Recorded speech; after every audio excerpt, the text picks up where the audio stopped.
Hello, welcome back. In this segment, I want to prove an important theorem related to Euler's torsion function. We are given a prime number p and another number a greater than or equal to 1. A is an integer.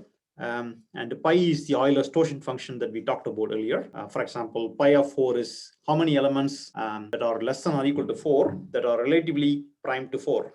Okay. So obviously, numbers 1 and 3 are the only numbers.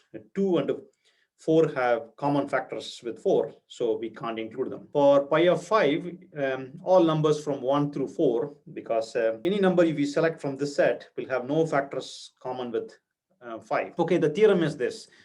What is the value of Euler's torsion function for p power a? It turned out that it is easy to calculate. It's nothing but p power a minus 1 times p minus 1. Okay, I'll prove it now. Here it's times multiplication. I'll put it like this to be clear. P power a minus 1 times p minus 1. All right, so let's think about the definition of Euler's torsion. Euler's torsion function basically looks at, for a given input, whether an element in the set shares some factor.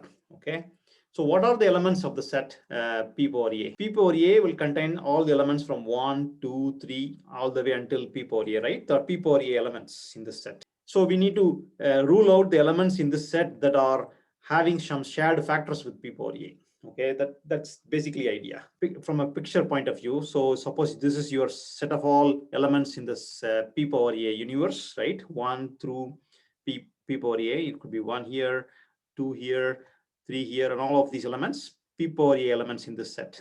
Okay, and I'm going to just filter out the elements that are not interesting for us, meaning they share some factors with p power a. Okay, so if an element shares some factor, let's say I have an element here and it shares some factor with p power a, I will exclude that element. So I need to count how many elements I have to exclude. That's what I'm going to do. Okay, let me create a set called f, which will have all numbers that are multiples of p.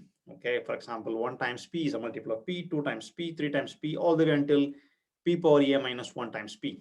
Okay, these are all the elements that are multiples of p, right? Because it's just multiplication table. How many elements did I write here?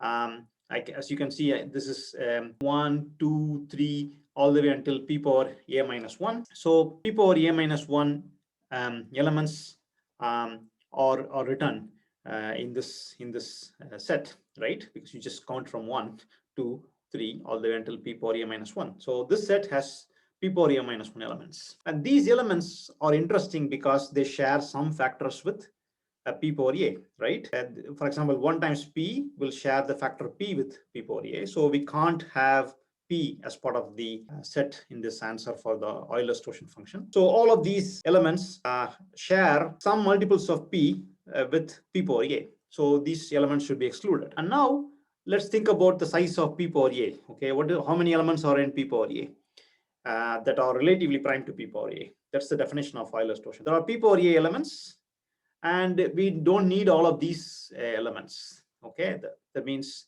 we get rid of p power a minus 1 elements, and then I can take p power a minus 1 common, then you have it. So I proved it here. This is exactly the proof. Okay, one thing you need to convince yourself is that, is there any other element outside this set f that may share some factor with p power a? Of course, the answer is no, because what are the factors of p power a? Could be p square, p cube, all of those. So it must be a multiple of p. So all the multiples of p are in this set f. So anything outside f are having no factor whatsoever common with p power a. Okay, other than 1, of course. So that's basically the set that we are interested in. Any element you take, for example, in this example, pi of 4 as 1 and 3, because 1 GCD with 4 is 1, 3 GCD with 4 is 1. So we include that as part of the answer set. All right. So to sum up, if you wanted to compute pi of p power a, it's easy. You take p and compute p power a minus 1 and multiply it by p minus 1. This is going to help us to derive a general Euler's torsion function later. But at this point, this is good enough for us.